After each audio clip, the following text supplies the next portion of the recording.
നസ്രത്തിലെ തിരുക്കുടുംബം പോലെ, ദൈവത്തിൻ്റെ പ്രിയ കുടുംബം പോലെ, കർത്താവ് പിറന്നൊരു കുടുംബം പോലെ, കർത്താവ് പിറന്നൊരു കുടുംബം പോലെ മാറിടട്ടെ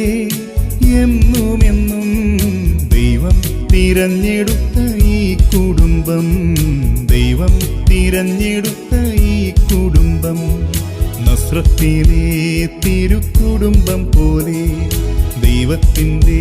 പ്രിയ കുടുംബം പോലെ,